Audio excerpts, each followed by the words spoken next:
یہ حدیث ہے کہ جو نماز بیٹھ کر پڑھی جاتی ہے اس کا ثواب آدھا ہے کھڑے رہنے کے مقابلے میں، اور جو نماز لیٹ کر پڑھی جاتی ہے اس کا ثواب آدھا ہے بیٹھ کر پڑھنے کے مقابلے میں۔ یہ حدیث کے الفاظ مطلب جب انسان کھڑے رہ کر نماز پڑھے، سمجھ لیجیے فار ایگزامپل 100 نیکیاں ملتی ہے، تو اگر بیٹھ کر پڑھے تو 50 ملتی ہے، اور لیٹ کر پڑھے تو 25 ہی ملتی ہے نیکیاں اس کو۔ اسی لیے جوانی کی عبادت کو اتنا افضل کہا گیا، اس لیے کہ جوانی میں انسان کھڑا ہو سکتا ہے، بڑھاپے میں بیٹھ کر نمازیں پڑھنا پڑتی ہے۔ سمجھ رہے آپ؟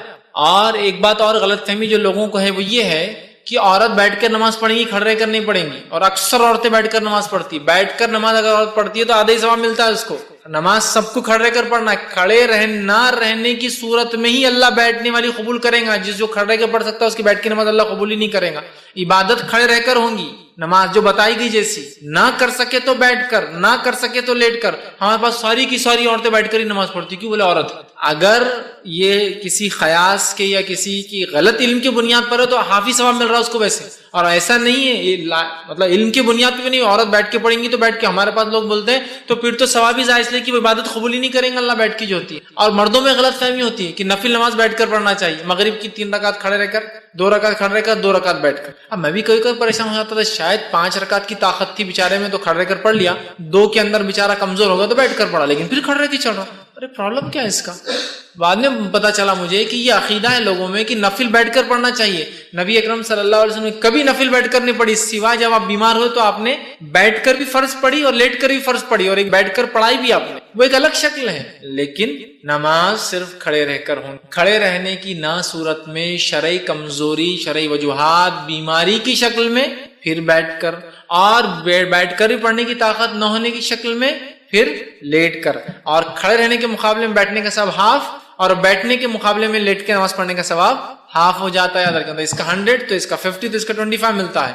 اور بلا شرعی عذر کے بیٹھ کر پڑھنا اللہ قبول نہیں کرے گا، چونکہ عبادت کھڑے رہ کر، سلو کما رأیتمونی اصلی، نماز ویسی پڑھو جیسا مجھے دیکھتے۔ آپ نے کبھی بیٹھ کر نماز نہیں پڑھی سوائے مجبوری کے۔ بہت سارے مرد بھی نفل نماز بیٹھ کر، عورت تو پوری نمازیں بیٹھ کر پڑھ رہی، اللہ رحم کرے۔ تو نماز کھڑے رہ کر ہی پڑھیں گے سوائے شرعی عذر کے کہ پھر آپ بیٹھ کر، سوائے شرعی عذر کے کہ پھر آپ لیٹ کر پڑھ سکتے، ورنہ اور اس پہ بھی ثواب کم اور کم۔ کسی سوال کچھ لڑکیاں شادی اعمال کی طرف آگے بڑھنا چاہیے۔ اب آئیے، وہ کیا اعمال ہیں جن اعمال کے کرنے سے اللہ رب العزت کی یہ مخلوق نازل ہوتی ہے، اترتی ہے، آتی ہے، گواہ بنتی ہے، دیکھتی ہے، لکھتی ہے، اور رب العزت کو جا کر رپورٹ پیش کر دیتی ہے کہ تیرے بندوں کو فلاں فلاں ہم نے پایا۔ حالانکہ اللہ تعالیٰ کو کسی چیز کی ضرورت نہیں ہے، اللہ تعالیٰ مکمل طور سے جانتا ہے کہ ان کے بندے کیا کرتے ہیں اور کب کرتے ہیں۔ پھر بھی اللہ رب العزت نے چونکہ انہیں ہم پر گواہ بنا دیا ہے، یہ آ کر اللہ کو رپورٹ دیتے ہیں۔ تو آئیے چند اعمال، میں یقیناً آج پورے وہ عمل نہیں رکھ سکوں گا جن اعمال کی وجہ سے یا بدولت فرشتے اترتے ہیں، لیکن انشاءاللہ ان میں سے کچھ اعمال ضرور رکھوں گا۔ اور جو عمل میں نے خاص چنے ہیں، یہ وہ عمل ہے جو کرنے میں کوئی بہت محال نہیں، مطلب بہت خطرناک والے عمل نہیں رکھ رہا ہوں کہ فرشتے فلاں کے لیے آ جائیں گے۔ یہ وہ اعمال ہے بہت چھوٹے ہیں، چھوٹے سے مراد ہماری مشقت کے اعتبار سے، اللہ کے نزدیک بہت بڑے، اس لیے تو فرشتے اتر رہے ہیں، لیکن ہماری مشقت اور تکلیف کے اعتبار سے بہت چھوٹے ہیں، لیکن اللہ کے بعد بہت درجہ رکھتے ہیں۔ تبھی تو اللہ رب العزت ان کم مشقت والے اعمال پہ فرشتوں کو نازل کر دیتا ہے۔ تو میں نے چن کے چند اعمال آپ کے سامنے رکھوں گا، لیکن یقیناً یہ پورے اعمال نہیں ہیں۔ ان اعمالوں میں سے کچھ اعمال ہیں جن عمل کے کرنے سے، جن عملوں کے اور نیک عمل کے کرنے سے فرشتے اترتے ہیں، گواہ بنتے ہیں، دیکھتے ہیں، جو کہ برکت کا، رحمت کا، اللہ کی رضا کا، اور انشاءاللہ عزیز سفارش کا ذریعہ بھی بنیں گے روز قیامت۔ ٹھیک ہے، برکت آئیں گی، رحمت آئیں گی، سفارش کریں گے۔ ٹھیک ہے، تو بہرحال آئیے وہ چند اعمال ہم دیکھتے ہیں۔ سب سے پہلا عمل جس عمل کے کرنے سے فرشتے نازل ہوتے ہیں، فرشتے آ جاتے ہیں، وہ عمل کیا ہے؟ ٹھیک، تو سب سے پہلا عمل یہ ہے جس کے کرنے سے انشاءاللہ عزیز فرشتے نازل ہوتے، وہ ہے کہ باوضو سونے سے فرشتے نازل ہوتے ہیں۔ سونے کو انسان جا رہا ہے، کیسے سونا ہے؟ وضو کے ساتھ سونا ہے۔ بہت مشقت کا کام نہیں، سوائے کسی کے پاس اگر پانی نہ ہو تو، ٹھیک، ورنہ کوئی مشقت کا کام نہیں۔ انسان نے وضو کیا، اور آج کل تو الحمدللہ میں سمجھتا ہوں ہیٹر کے ساتھ ساتھ کولر بھی ہوتے ہیں حمام کے اندر، کی ٹھنڈا پانی بھی ہو اگر گرمی زیادہ ہو تو، اور گرم پانی بھی ہو اگر سردی زیادہ ہو تو۔ تو مشقت کم ہوتی ہے، لیکن ہو سکتا ہے کبھی مشقت ہو یا پانی نہ ملے، تو انسان اگر وضو کر کے سوتا ہے اور اگر اس حدیث کے عمل کے مطابق کہ اس سے تو فرشتے نازل ہوتے ہیں، تو پھر میں سمجھتا ہوں یہ بہت ہی جو ہے نیکی کا اور برکت کا باعث بنتے ہیں، کیونکہ فرشتے ہر کسی کے لیے نہیں آتے. بات یاد رکھ لیجیے، یہ بات بھی بہرحال یاد رکھ لیجیے، فرشتے ہر کسی کے لیے نہیں اترتے ہیں. جن سے رب راضی ہوتا ہے، آیت ہم دیکھ چکے، جن سے رب راضی ہوتا ہے انہی کے لیے اترتے ہیں. تو لہٰذا با وضو ہو کر جو شخص سوتا ہے فرشتے اس کے لیے اترتے ہیں اور نازل ہوتے ہیں. صحیح الجامع کی روایت ہے، نبی اکرم صلی اللہ علیہ وسلم نے فرمایا، عبداللہ بن عباس رضی اللہ عنہما اس کے راوی فرماتے اور کہتے ہیں اللہ کے رسول صلی اللہ علیہ وسلم نے فرمایا اور کہا، ان جسموں کو پاک کرو، ان جسموں کو پاک کرو، صاف کرو، دھو، اس کا معنی ہے پاک کرو، اللہ تعالیٰ تمہیں پاکیزگی عطا فرمائیں گا. اگر جسموں کو پاک کرو گے تو اللہ پاکیزگی اعمال کے اعتبار سے، سوچ اور وچار کے اعتبار سے بھی انشاءاللہ عطا فرمائیں گا. تو اسلام میں پاکیزگی بڑی اہم چیز ہے. اور جب میں پاکیزگی کی بات کر رہا ہوں تو اپنے گھر کے حد تک کی پاکیزگی کی بات نہیں ہو رہی، پاکیزگی اپنے جسم کی، پاکیزگی جہاں ہم رہتے ہیں اس کی، پاکیزگی ہمارے محلوں کی، پاکیزگی جو ہمارے شہروں کی، اور پاکیزگی ہمارے ملکوں کی. ظاہر ہونا چاہیے کہ ہاں یہ مسلمان ہے اور یہ ایک پاک باز قوم ہے، اس لیے کہ ان کا دین انہیں ہر چیز میں صاف ستھرائی کا حکم دیتا ہے. اور اسلام اتنا پاکیزہ دین ہے، میں آپ کو کیا بتاؤں کہ نبی اکرم صلی اللہ علیہ وسلم جب کھانے کے لیے جاتے تو آپ ہاتھ کو دھویا کرتے، ہاتھ کو دھویا کرتے، مطلب کھانے سے پہلے ہاتھ دھونا یہ اتنا اہم عمل ہے. یہ میں اس لیے آپ کو رکھ رہا ہوں کہ دنیا کے اندر یونیسیف کی طرف سے یا ورلڈ ہیلتھ آرگنائز WHO کی طرف سے ایک دن دنیا بھر میں منایا جاتا ہے، ہینڈ واشنگ ڈے، تاکہ لوگ عادی ہو ہاتھ دھوئے، چونکہ اکثر لوگ بغیر ہاتھ دھوئے کے کھانا کھاتے ہیں اور اکثر بیماریوں کی وجہ سائنسی اعتبار سے بغیر ہاتھ دھوئے کے کھانا کھانا. تو ایک دن ہے پورا سال میں منایا جاتا ہے، صرف ہاتھ دھونا سکھایا جاتا ہے اس دن. ہمارے دین نے تو سکھا دیا کہ ہمارے ربی تو 5 وقت وضو کے علاوہ، غسل کے علاوہ کھانے سے پہلے ہاتھ دھوتے، اور صفائی پاکیزگی کا تو یہ معاملہ ہے. تو ان جسموں کو پاک کرو، اللہ تمہیں پاکیزگی عطا کرے. جو بندہ بھی طہارت کی حالت میں سوئے، یقیناً ایک فرشتہ اس کے ساتھ رات بسر کرتا ہے. جو انسان وضو کے ساتھ، طہارت کے ساتھ سوئے تو اس کے لیے ایک فرشتہ رات بھر ساتھ بسر کرتا ہے. جب بھی وہ شخص رات کی کسی وقت کروٹ لیتا ہے، ادھر سے ادھر یا ادھر سے ادھر ہوتا ہے، تو فرشتہ کہتا ہے اے اللہ اپنے بندے کو اس کو معاف فرما دے، یقیناً یہ وضو کر کے سویا تھا. سبحان اللہ، وضو کر کے سویا، رات میں کروٹ لے رہا ہے، آرام اس کو مل رہا ہے، ایک فرشتہ تعینات ہے، رات بھر دیکھ رہا ہے. جب بھی اس نے کروٹ بدلی وہ اللہ سے دعا کرتا ہے اللہ اس کی مغفرت کر دے، اس کو بخش دے، وجہ یہ وضو کر کے سویا تھا، تیرا پاکیزہ بندہ ہے. دیکھیے کتنی بڑی بات ہے، صرف وضو کر کے. اور یہ وضو کر کے سونا یاد رکھیے اس حالت میں بھی ہے کہ اگر آپ کو غسل نہ بھی ہو تو، اس لیے کہ وضو ایک مستقل عبادت ہے، غسل ہونا نہیں ہونا ایک دوسری چیز ہے. حالانکہ غسل اگر نہ ہو تو وضو سے آپ عبادت نہیں کر سکتے، لیکن وضو خود عبادت ہے. نبی اکرم صلی اللہ علیہ وسلم جنابت کی حالت میں ہوتے، جنوبی ہوتے، لیکن آپ جو اپنے بیویوں سے ملتے تو سونے سے پہلے آپ نے فرمایا اگر غسل نہ کر سکے تو وضو کر لیا کرو. اس لیے کہ جنوبی مطلب جو آدمی جنابت کی حالت میں ہوتا، بیوی سے ہم بستری کیا ہوتا ہے، فرشتے اس سے دور بھاگتے ہیں لیکن وضو کرنے سے نزدیک آ جاتے ہیں. تو وضو کر کے آپ سو، وضو مستقل عبادت ہے. تو وضو کا معمول رکھیے، وضو سے سویا کیجیے، غسل ہو نہ ہو، عورتیں ناپاکی کریں لیکن وضو کر کے سوئے. حدیث میں وضو کرنے والے کی فضیلت ہے. انسان جنابت کی حالت میں وضو کر کے سوئے، اس لیے کہ وضو کرنے والے کی کروٹ پر فرشتہ کھڑا ہے، انتظار کر رہا ہے، کروٹ لی وہ دعا کر رہا ہے. فائدہ تو ہمارا ہم نہیں لے رہے ہیں اور ایک فرشتہ ہمارے لیے مغفرت کی دعا کر رہا ہے. تو یہ مخلوق اللہ کی بڑی پاکیزہ مخلوق ہے. اگر یہ دعا کرتے ہیں تو یہ عمل کوئی معمولی اللہ کے نزدیک نہیں ہے، بڑا اہم عمل ہے. وضو کا عادت بنا لیجئے، دن ہو رات ہو، وضو ٹوٹے کہ دوسرا وضو کر لینا، وضو ٹوٹے کہ دوسرا وضو، ایک عادت بنا لیجئے تاکہ انشاءاللہ جس موت بھی آیا تو وضو کی حالت میں انسان چلے جاتے ہیں. تو بڑی اہم چیز یاد رکھیے. تو وضو کا معاملہ رکھے. اور ان لوگوں کے لیے اس میں بہت بدبختی کی علامت ہے جو طہارت سے دن میں بھی رہتے تو رات میں کیا وضو کر کے سوئیں گے. بدبختی ہے نا، ظاہر سی بات ہے. ایسے لوگوں کے لیے فرشتے تھوڑی آئیں گے، شیاطین ساتھ رہیں گے ان کے، تو ہے نا. تو بہرحال کتنی بڑی فضیلت وضو کی آتی ہے. دوسرا وہ کام جس کے کرنے سے فرشتے نازل ہوتے ہیں، فرشتے اترتے ہیں، دعائیں کرتے ہیں. اور ظاہر سے فرشتوں کا اترنا یہ بہت سارے معنوں میں لیا جا سکتا ہے. دعا کرتے ہیں، مغفرت کی دعا کرتے ہیں، رحمت کی دعا کرتے ہیں، برکتیں لاتے ہیں، نصرت اور مدد کرتے ہیں. ٹھیک ہے، بہت سارے معنی ہو سکتے ہیں اس کے، ان کے اترنے کے. کئی چیزیں یہ کر سکتے ہیں اگر یہ اترتے ہیں تو. یہاں دوسری چیز جس چیز کے کرنے سے حدیث میں آتا ہے کہ فرشتے نازل ہوتے ہیں، اس چیز میں سے ایک چیز ہے اہل ذکر کی مجالس. ایسے لوگ جو اللہ کا ذکر کرتے ہیں ان مجالس کو بھی فرشتے گھیر لیتے ہیں, مطلب ان کے لیے نازل ہوتے, اترتے ہیں, نہ صرف اترتے ہیں بلکہ گھیر لیتے ہیں. آئیے تھوڑا سا حدیث کو, جو کہ بخاری کی روایت ہے, میں حدیث کے پورے الفاظ آپ کے سامنے رکھنے کی کوشش کرتا ہوں کہ کیا فائدے اللہ کے ذکر کی مجلس کے, اور اللہ کے رسول نے لعنت بھیجی ایسی مجلسوں پر جو اللہ کے ذکر سے شروع اور ختم نہیں ہوتی ہے. تو آئیے سنیے, بخاری کی روایت آپ سے فرماتے ہیں اللہ تعالیٰ کے کچھ فرشتے ایسے ہیں جو ذکر کرنے والی مجلسوں کو, مجلس مطلب کچھ لوگ بیٹھے اللہ کے ذکر سے ہر بار مراد نہیں کہ آپ بیٹھ کے سبحان اللہ انشاءاللہ ماشاءاللہ کہتے رہے, بلکہ اس کا معنی یہ جہاں بھی اللہ کا ذکر ہوتا ہے, بات.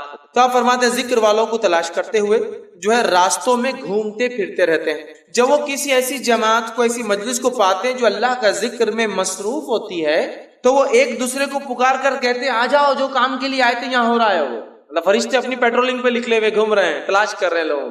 جیسے ان کو اپنا ٹارگٹ آڈینس مل گیا, فوراً کہا چلو سب آ جاؤ, ادھر ایک کام ہو رہا ہے جس کے لیے ہم گھوم رہے تھے.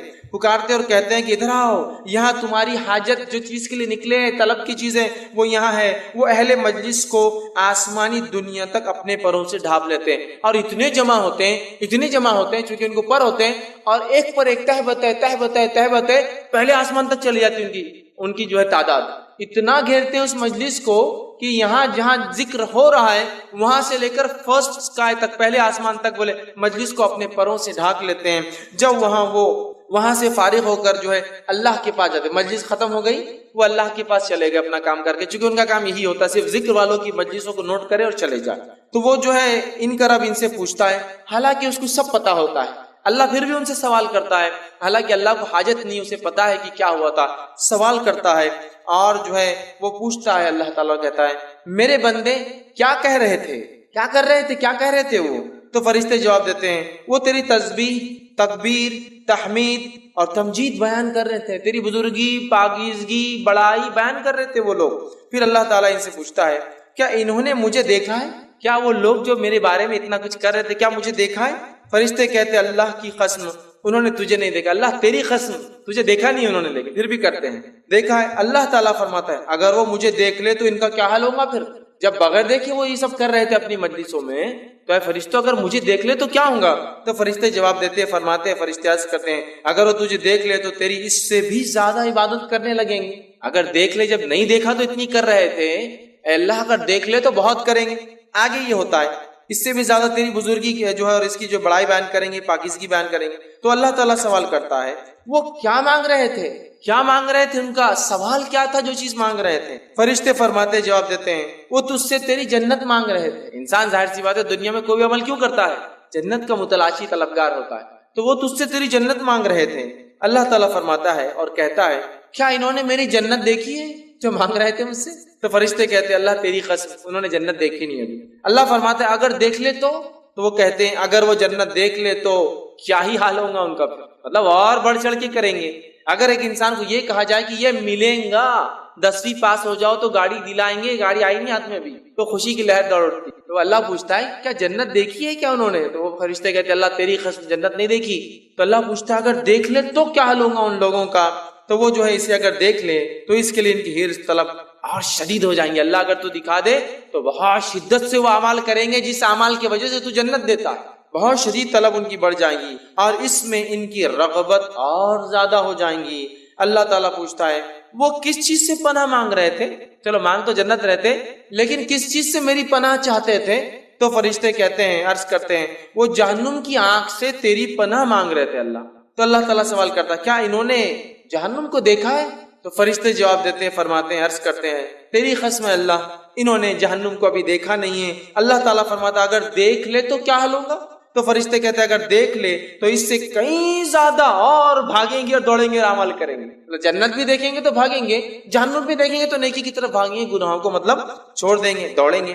فرمایا اللہ تعالیٰ پھر فرماتا ہے بس میں تمہیں اس بات کا گواہ, وٹنس بناتا ہوں. اب تم نے یہ سب کہہ دیا, رپورٹ دے دی, تو بس میں اب تمہیں اس بات کا گواہ بناتا ہوں کہ میں نے ان تمام کو جو اس مجلس میں بیٹھے ہیں بخش دیا, مغفرت کر. تاثم فرماتے ہیں جو فرشتوں کو اللہ یہ کہتا ہے اس مجلس میں سے, فرشتوں کی مجلس میں گروپ میں سے ایک کہتا ہے, ایک فرشتہ سوال کرتا ہے اللہ آپ سب کو بخش دے رہے ہیں, تو سب کو معاف کر دے رہا ہے مجلس میں, حالانکہ اس مجلس میں کچھ ایسے بندے تھے جو ایسا جا رہے تھے جاتے جاتے 2 منٹ آ کر بیٹھ گئے, مطلب تھوڑی دیر آ کر بیٹھ گئے. ان کی نیت بھی نہیں تھی, ان کا کوئی انٹینٹ نیت بھی نہیں تھی کہ اس مجلس میں خاص آئے, اس کے لیے سفر کرے. بس ایسے گزر رہے تھے, کسی نے دیکھا مجلس چل رہی ہے, آئے مجلس میں بیٹھے, کچھ باتیں مجلس میں سن لی, ٹھیک ہے. تو اللہ رب العزت جواب دیتا ہے اس فرشتے کو جو سوال کرتا ہے, ایک تو نیت سے نہیں آیا تھا, بس یوں ہی بیٹھ کر چلا گیا اور تو نے تو سب کو معاف کر دیا ساری مجلس میں. تو اللہ تعالیٰ جواب دیتا ہے اور فرماتا ہے یہ اللہ کو یاد کرنے والے ہم نشین ہیں کہ ان کے ساتھ بیٹھنے والے بھی محروم نہیں رہتے ہیں. اللہ کی مجلس, اس کا ذکر, اس کی بات اتنی اہم ہے کہ اللہ رب العزت فرماتا ہے ان میں خالی چلتے ہوئے بغیر نیت کے بیٹھنے والا بھی محروم نہیں رہتا ہے. اس لیے علماء لکھتے ہیں اچھے لوگوں کی صحبت بڑی اہم چیز ہے. یہاں اچھے اور نیک لوگ جمع تھے, جس میں ایک انسان یوں ہی چلتے چلتے آ کر بیٹھ گیا تو اپنی مغفرت کروا کر نکل گیا وہاں سے. نیک لوگوں کی صحبت معمولی چیز نہیں ہے. ہمیں چاہیے کہ ہم نیک لوگوں کی صحبت اختیار کریں, اس لیے کہ صحبت بہت اثر انداز چیز ہوتی ہے. بہرحال تو اللہ کے ذکر کرنے والی مجلسوں کو فرشتے گھیر لیتے, نازل ہوتے. تیسری چیز, قرآن پڑھتے وقت جو ہے سکینت لے کر فرشتے اترتے ہیں. تیسرا کام جسے کرنے سے فرشتے اترتے ہیں وہ کیا ہے؟ قرآن کا جو ہے قرآن کی تلاوت. صحیح مسلم کی روایت ہے, نبی اکرم صلی اللہ علیہ وسلم فرماتے ہیں, کہتے ہیں ایک شخص سورہ کہف پڑھ رہا تھا اور اس کے یہاں جو ہے 2 لمبی رسیوں سے اس نے اپنا گھوڑا باندھ رکھا تھا.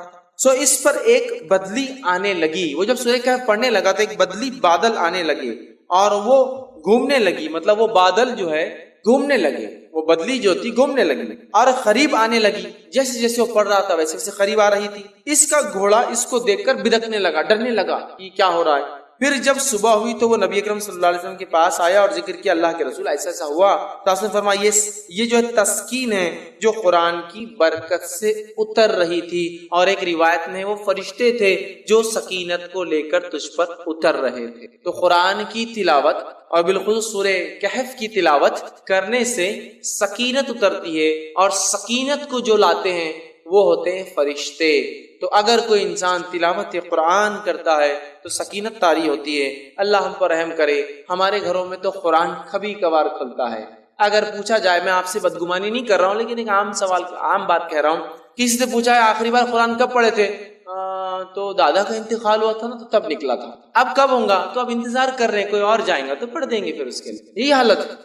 آخری بار کا انتقال ہوا تھا نہیں, اس کے علاوہ ہاں وہ جب گھر بنائے تھے نہ, جب پڑھ لیے تھے. اس کے بعد ہاں جب نئی دکان بنی, مطلب یاد بھی ہوتا, صدیوں سالوں سالوں کا رہتا. 10 سال پہلے دکان کھلی تو جب پڑھے تھے, پھر دادی مرے یا دادا مرے تب پڑھے تھے, پھر نئے گھر بنا تو تب پڑھے تھے. گویا قرآن صرف رسم کے طور پر رہ گیا.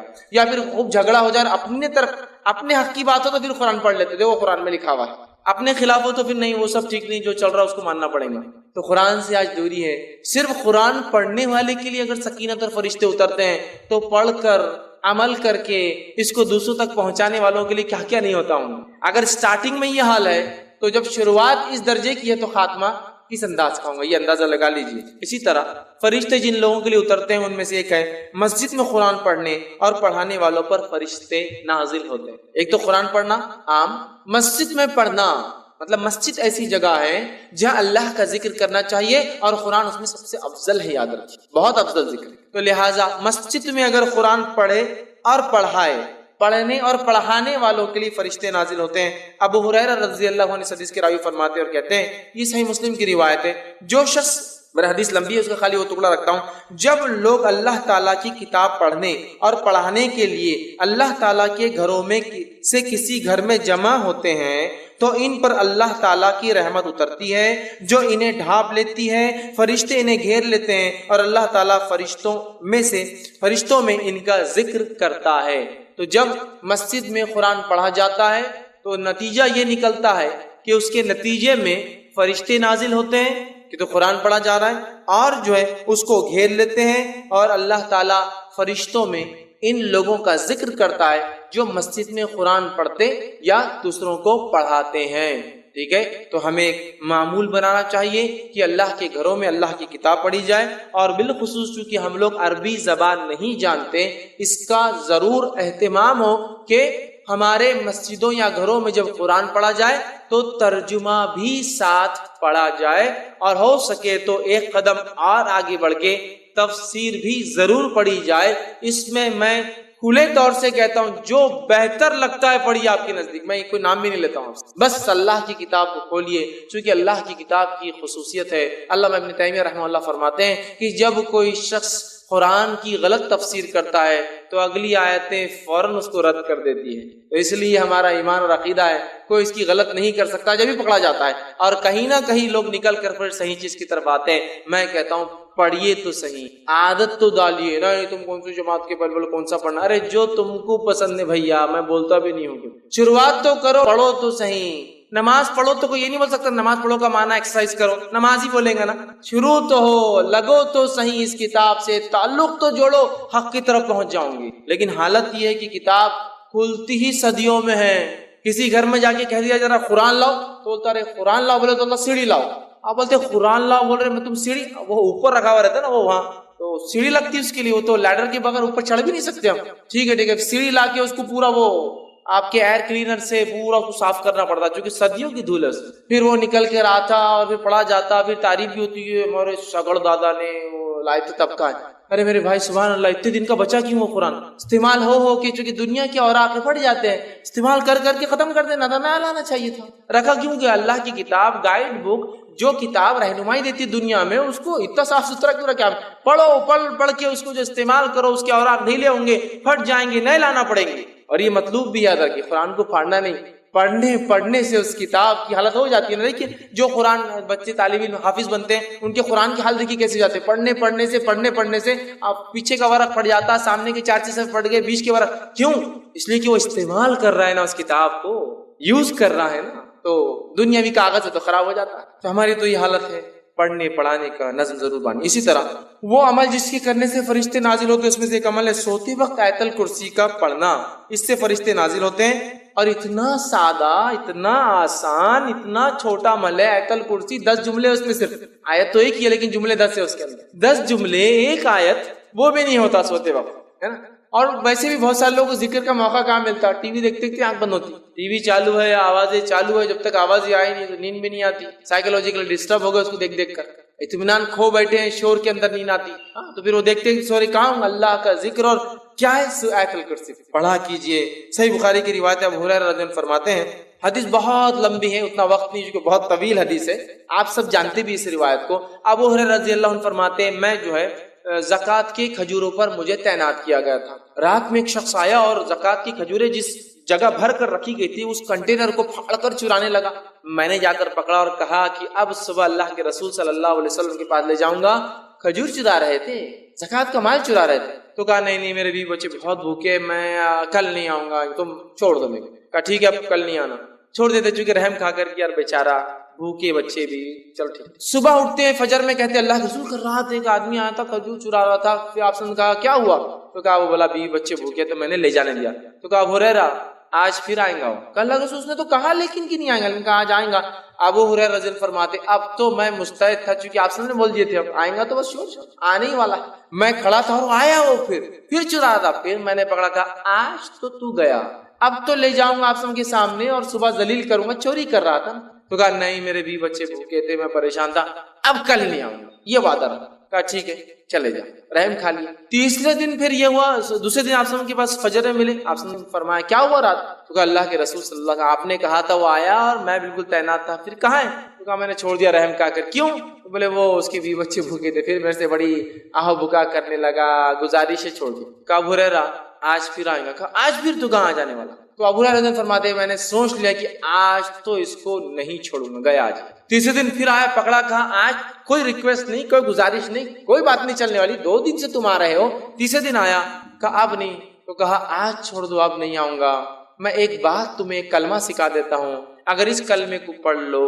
تو فرشتہ ایک آسمان سے نازل ہوتا ہے جو رات بھر فجر تک تمہاری حفاظت کرتا ہے اور شیاطین تم سے دور بھاگ جاتے ہیں۔ کہا کیا ہے، تو کہا سوتے وقت جو ہے آیت الکرسی پڑھ لینا۔ صبح ہوئی، فجر کی نماز پڑھی، نبی اکرم صلی اللہ علیہ وسلم ملاقات ہوئی، کہا ہریرہ تمہارے قیدی کا کیا ہوا، آیا تھا، تو کہا آج بھی آیا تھا۔ کہا کہاں ہے، تو کہا میں نے آج بھی چھوڑ دیا اس کو۔ تو کہا کیوں، تو کہا اس نے ایک کلمہ مجھے سکھا دیا جس کلمے کے بارے میں اس نے یہ کہا کہ اس کو پڑھنے سے رات بھر ایک فرشتہ اترتا ہے، نازل ہو کے حفاظت کرتا ہے، میں نے چھوڑ دیا۔ تو کہا ابو ہریرہ یہ بات اس نے سچ کہی ہے اور تم جانتے ہو وہ کون تھا؟ کہا اللہ اور اس کے رسول زیادہ جانتے ہیں، مجھے تو نہیں پتا۔ کہا وہ شیطان تھا، وہ ہمیشہ جھوٹ بولتا ہے لیکن یہ بات اس نے سچی بولی ہے، یہ سچ بولا اس نے، باقی وہ جھوٹا ہے، بہت بڑا شیطان تھا۔ تو دیکھیے آپ، شیطان دور ہو جاتا ہے آیت الکرسی پڑھنے سے، فرشتہ رات بھر حفاظت کرتا ہے۔ اب لوگ پریشان ہیں حفاظت کے لیے، مال کی، دولت کی، ہے نا، بہت ساری چیزوں کی۔ آیت الکرسی پڑھیے، بہت سیدھے اور سادے اصول دیے گئے۔ میں سمجھتا ہوں فرشتوں کی سیکیورٹی اور ان کا نازل ہونا، اس سے بڑی کوئی سیکیورٹی نہیں ہو سکتی ہے، سمجھ رہے آپ؟ ان کا آ جانا، کسی کے لیے تعینات ہو جانا، اس سے بڑا کچھ نہیں ہو سکتا۔ لیکن اب مسئلہ یہ ہم لوگوں کا کہ بات سمجھ میں نہیں آتی۔ اب ایک سین تصور کیجیے کہ سمجھ لیجیے ایک شخص آپ کے سامنے آ رہا ہے اور اس کے پیچھے 2 پولیس والے چلتے ہوئے آ رہے ہیں، ملنے کی ہمت کرتے آپ، بہت بھاری آدمی دکھ رہا، وہ پولیس ساتھ چل رہی تھا، اس کو تو کوئی ہاتھ بھی نہیں لگا سکتا، کیوں؟ پولیس والے ساتھ رہتے ہیں، سادے پولیس والے۔ اب پولیس والے جن کے پاس بندوقیں لگی ہوئی ہو، اس کا تو مقام بڑھ گیا نہ ہو، اسٹین گنس ہو اور بڑھ گیا، AK-47 لے کے اس کے پیچھے جا رہے اور بڑھ گیا، پولیس سے ہٹ کر کے ٹوپی صرف بدل جائے، ٹوپی کے بدلے کالا کپڑا ہو تو اور بہت خطرناک آدمی دکھ رہا ہے۔ اتنی بڑی سیکورٹی، ٹوپی نہیں سر پہ، وہ سر پہ کفن باندھا ہوا آدمی اس کے ساتھ گھوم رہا۔ کمانڈوز جو ہوتے ہیں وہ کفن باندھے ہوئے نا، ان کا یہ مقصد ہے کہ اب جان بھی جائے تو کوئی مسئلہ نہیں، ارے ٹوپی نہیں تو مطلب بہت بڑا آدمی دکھ رہا ہے، سمجھے نا، اندازہ ہوتا ہے۔ اب اندازہ لگائیے، فرشتہ کھڑا ہے آپ کے لیے رات بھر، اللہ تعالیٰ کی ایک مخلوق جس کی طاقت، حیت، کیفیت، توانائی ایسی ہے کہ یہ روایت میں آتا ہے کہ ایک فرشتہ جو خبر میں قرآن جو نہیں پڑھتا تھا اس کو جو سزا دینے پر متعین رہے گا، وہ 1 گز لوہے کا اٹھائیں گا سلاخ اور اٹھا کے دم مارے گا ایک آدمی پہ جس نے قرآن نہیں پڑھا تھا دنیا میں خبر میں، اتنے زور سے وہ آدمی چلائیں گا اور اس کا سر ریزہ ریزہ بن کے ہوا میں اڑ جائے گا کہ تمام مخلوق زمین و آسمان کی سوا جن اور انس کو چھوڑ کر اس کی چیخ کو سنیں گی۔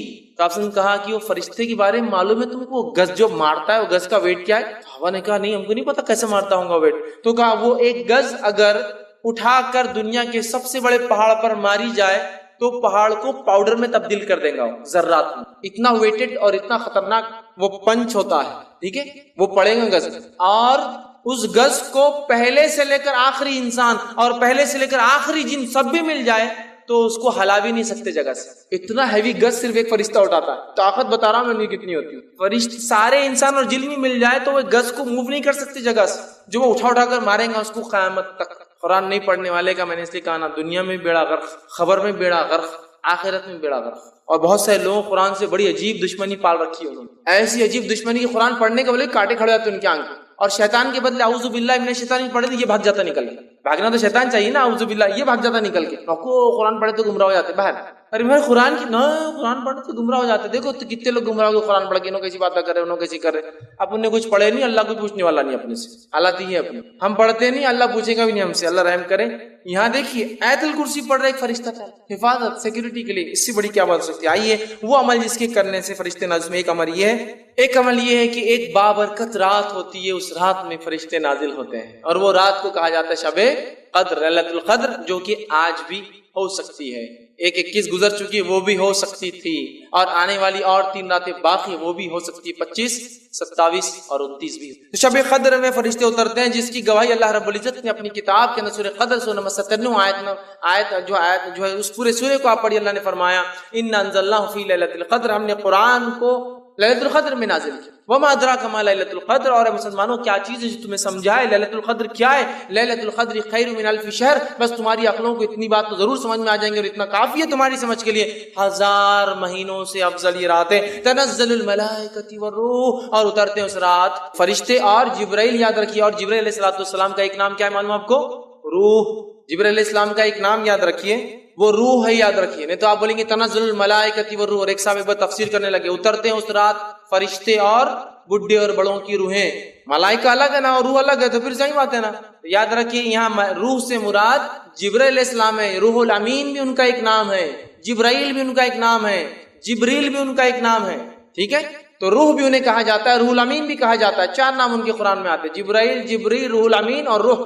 تو اترتے ہیں اس رات جبرائیل، سردار فرشتوں کے وہ، اور ساتھ میں پورے لے کر، اور جو ہے وہ رات اتنے فرشتے اترتے ہیں کہ مسند احمد کی روایت میں آپ نے فرماتے اس مبارک رات قدر کے اندر فرشتے اتنے نازل ہوتے ہیں جیسے دنیا میں کنکر اتنے نازل ہوتے ہیں. اور جو علماء لکھتے ہیں اس کی تفسیر میں کہ شب قدر کو قدر اسی لیے کہا جاتا ہے اتنے زیادہ فرشتے اترتے ہیں کہ قدم رکھنے کو فرشتوں کو جگہ نہیں ہوتی. ابھی اس رات کو بھی کیسے مناتے اور کیا حال ہے ہمارا مجھے زیادہ بولنے کی ضرورت نہیں. پہلے تو 5 میں سے 1 ہے تو اپنے لیے تو 1 ہی فکس ہے. پہلے سے انڈین لوگوں کو آ کر شاید کسی نے بتا دیا یا اللہ نے وہی بھیج دی کہ میں تمہارے لیے 27 کہے کو محنت کر رہے تم 5 راتیں جاگ رہے 27 کو جاگو اور 27 کو جاگ کے پوری علامتیں فٹ کر لیتے ہو رات میں ماشاء اللہ. چلو بھیا 5 جاگے تو فرق محسوس ہوگا کہ 27 کیا الگ تھی. 1 ہی جاگ کے سب کچھ فٹ کر کے اور چلو مل گیا اپنے 1000 مہینوں کا ثواب جاؤ اور سو جاؤ.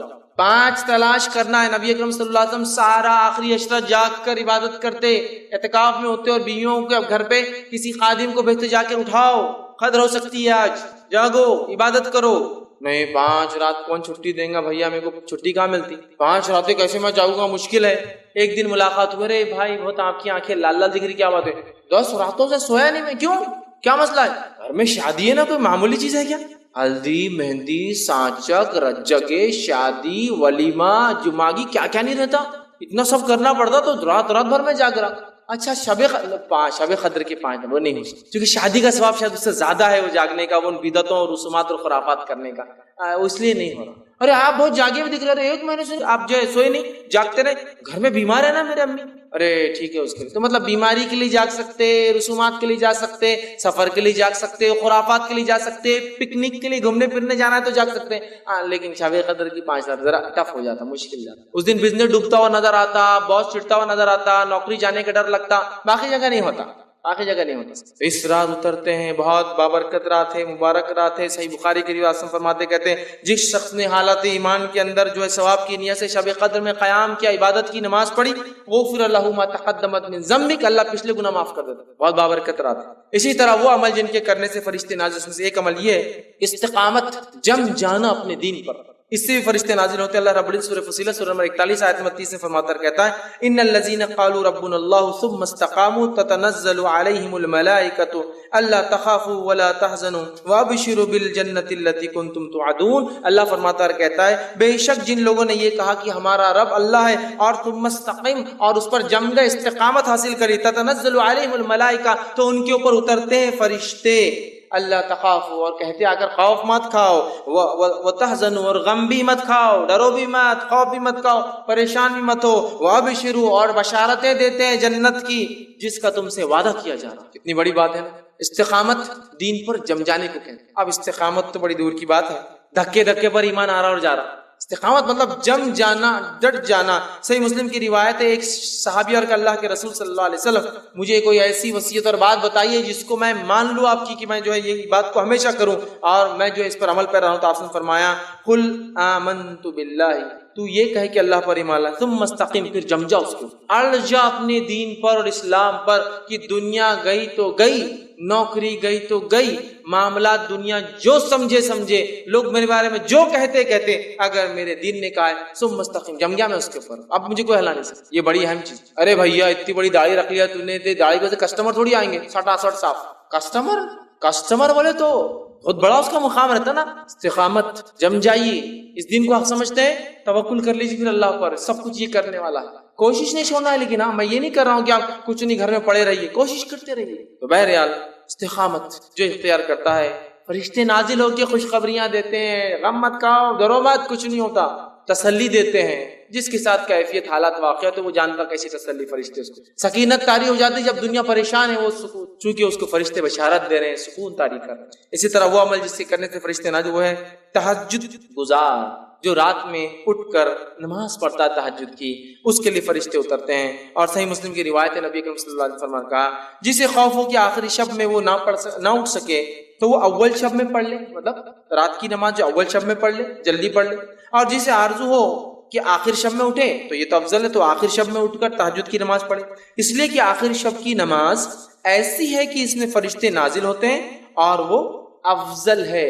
تو تہجد اول بھی پڑھی جاتی ہے, عشاء کے بعد پڑھی جا سکتی ہے, اور آخری وقت اس کا سحر کا آخری وقت ہے تب بھی پڑھی جا سکتی ہے, اور اگر آخری وقت میں پڑھو تو فرشتے حاضر ہوتے ہیں. دیکھیے تہجد جو شخص پڑھتا ہے فرشتے حاضر ہوتے ہیں اس کے. اسی طرح وہ عمل جس سے کرنے سے فرشتے اترتے ہیں, نازل ہوتے ہیں, فجر اور عصر کی نماز کو با جماعت پڑھنا اس لیے کہ اس کے لیے فرشتے نازل ہوتے ہیں۔ روایت ابن خزیمہ کی ہے، صحیح بخاری میں بھی یہ حدیث آتی ہے، نبی کرم صلی اللہ علیہ وسلم نے فرمایا کہ ہر روز فرشتے 2 شفٹ میں چینج ہوتے ہیں، ایک فجر اور ایک عصر، تو لہٰذا تم اس نمازوں کو بالکل نہ چھوڑو، اس لیے کہ جب فجر میں تم نماز پڑھتے ہوں گے شفٹ چینج ہوں گی تو پھر رات کے فرشتے صبح کے فرشتوں سے کہیں گے اور پوچھیں گے کہ بھائی کیا ہوا رات میں، کیا بندے کی حال میں پایا، تو وہ کہیں گے وہ تو نماز پڑھ رہا تھا فجر کی۔ پھر جب عصر میں آئیں گے پھر شفٹ چینج ہوں گی تو تب وہ فرشتے پوچھیں گے شام کی کہ اس کو کیسے حال میں پایا، تو وہ کہیں گے وہ نماز پڑھ رہا تھا، چونکہ عصر اور فجر یاد رکھا۔ تو جو لوگ یہ 2 نماز پڑھتے ہیں ان کے لیے فرشتے اترتے ہیں۔ اور جو ہے ابن خزیمہ کی روایت میں الفاظ اضافی یہ ہے کہ فرشتے کہتے ہیں اے الہی انہیں قیامت کے دن معاف فرما دے۔ جو لوگ فجر اور عصر کی پڑھتے ہیں فرشتے ان کے لیے کیا کہتے ہیں، اللہ ان کو معاف کر دے۔ اسی طرح وہ عمل جس سے کرنے سے فرشتے نازل ہوتے ہیں اس میں عمل ہے جمعہ میں اول وقت میں مسجد میں پہنچنا، اس عمل سے فرشتے نازل ہوتے ہیں۔ جمعہ کے دن اول وقت سب سے پہلے مسجد میں آنا، صحیح بخاری کی روایت ہے، نبی اکرم صلی اللہ علیہ وسلم فرماتے ہیں کہ جمعہ کے دن جو ہے فرشتے مسجد کے دروازوں پر کھڑے ہو جاتے ہیں، مطلب اتر جاتے ہیں اور کھڑے ہو جاتے ہیں، اور ہر داخلہ کرنے والے کا نام رجسٹر کرتے لکھتے رہتے ہیں، یہ آیا یہ آیا۔ اور جو سب سے پہلی صف میں آتا ہے اس کو اونٹ قربان کرنے کا ثواب، صدقہ کرنے کا، جو دوسری صف میں آتا ہے اس کو جو ہے بیل قربان کرنے کا ثواب، جو تیسری صف میں آتا ہے اس کو بھیڑ بکری قربان کرنے کا ثواب، جو چوتھی صف میں بیٹھتا ہے اس کو مرغی صدقہ کرنے کا ثواب، جو 5ویں صف میں آتا ہے اس کو انڈا صدقہ کرنے کا ثواب۔ پھر جب خطیب خطبہ دینا شروع کر دیتا ہے تو فرشتے لکھنا چھوڑ کر خطیب کا خطبہ سننے کے لیے آ جاتے ہیں۔ تو گویا جمعہ کے دن فرشتے نازل ہوتے ہیں، جمعہ کی نماز کو اول صفوں میں آنے والوں کے لیے کھڑے ہوتے ہیں، خطیب کی خطبہ شروع ہونے تک لکھتے رہتے ہیں، خطبہ شروع ہونے کے بعد لکھنا بند کر کے آکے وہ کر لیتے ہیں۔ تو اپنے نام کو ہر جمعہ ضرور رجسٹرڈ کروائے، ہے نا، بولتے ہیں نا اپنا نام ضرور لکھوائے، یا آفس میں ضرور اندراج کروائے، برتھ سرٹیفکیٹ ڈیتھ سرٹیفکیٹ ضرور بنائے۔ تو میں کہوں ہر جمعہ ضرور جلدی آ کے نام اندراج کروائے۔ اس لیے حدیث میں نا 3 جمعہ کوئی نہ آئے تو اللہ اس کے دل پہ مہر لگا دیتا ہے کہ 3 جمعہ تک رجسٹریشن ہی نہیں ہوا اس کا مسجد کے اندر، رشتے لکھتے ہیں نوٹ کر رہے ہیں۔ تو جمعہ میں آنا ہے اور خطبہ شروع ہونے سے پہلے، ہمارے پاس بہت سارے لوگ مسجد کے سامنے بھی آگے تو پیچھے بڑھ جاتے ہیں، بولتے ہیں ابھی خطبہ ختم ہوگا نا جب پڑھیں گے تو تب بھاگتے ہوئے آگے پیچھے کھڑے جانے کا، اپنے بہت لمبا خطبہ دیتے یار، بہت وہ ہوتا، میرے کو جمتا نہیں، میرے کو فلاں ہوتا۔ خطبہ خطیب نے شروع کیا ممبر پہ، فرشتوں نے نام لکھنا بند کر دیا۔ اسی طرح وہ عمل جس سے کرنے سے فرشتے اترتے وہ یہ جنگل میں بیابان میں جب اکیلے ہو کوئی نہ ہو تو کیا کرے، اذان دے، اقامت دے اور نماز پڑھے، تو ایسے لوگوں کے لیے فرشتے نازل ہوتے ہیں۔ سنی حدیث کے الفاظ، ترغیب و ترہیب کی روایت ہے، ٹھیک ہے، طبرانی کے اندر یہ روایت آتی ہے۔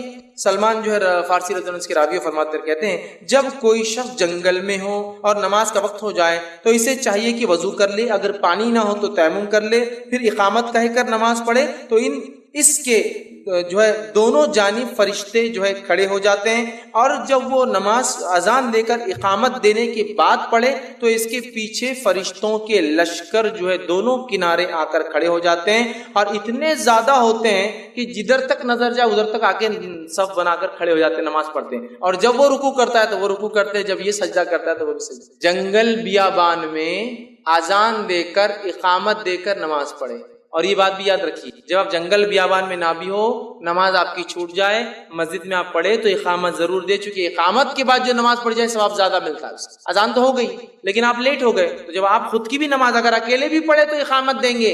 حدیث میں کیا ہے، اکیلا ہے اذان بھی دے اقامت بھی دے، اور اگر اقامت دے کر نماز پڑھتا ہے تو فرشتے 2 کھڑے ہوتے پیچھے، اذان دے کر اقامت دے کر نماز پڑھتا ہے تو پیچھے بھی کھڑے ہو کر جتنی نظر وہاں تک کھڑے ہو جاتے ہیں، اور وہ رکوع کرتا ہے تو فرشتے بھی رکوع کرتے ہیں، وہ کھڑا ہوتا ہے تو فرشتے بھی کھڑے، اور وہ سجدہ کرتا ہے تو فرشتے بھی سجدے کرتے ہیں۔ کتنی بڑی بات ہے نا، کتنی بڑی بات ہے، اکیلے بھی نماز پڑھنا ہے انسان کو، جنگل میں بھی ہو تو پڑھنا ہے، چاند پر بھی ہو تو پڑھنا ہے، زمین کے اندر ہے پڑھنا ہے، پانی کے اندر پڑھنا ہے، نماز پڑھنا ہے۔ مسئلہ یہ کہ سب کچھ سہولت ملنے کے بعد بھی ہم نہیں پڑھتے، یہ فائدہ تو وہی اٹھائیں گا نا جو عادی ہے، جس کو عادت ہے نماز کی، تو بیابان میں بولیں گے بھائی بے چینی ہو رہی، نماز کے بغیر نہیں رہ سکتا، ٹھیک ہے۔ فرشتے اسی طرح جو ہے اپنے غیر موجود بھائی کے لیے دعا کرنا، اس کے لیے فرشتے اترتے ہیں اور آمین اس کے لیے دعا کرتے ہیں۔ آپ سب فرماتے ہیں، صحیح مسلم کی روایت ہے، مسلمان شخص کی اپنے غیر موجود بھائی کے لیے دعا قبول کی جاتی ہے، اور آپ سب فرماتے ہیں ایک فرشتہ اترتا ہے جو مقرر ہوتا ہے، جب یہ آدمی اس کے غائبانے میں دعا کرتا ہے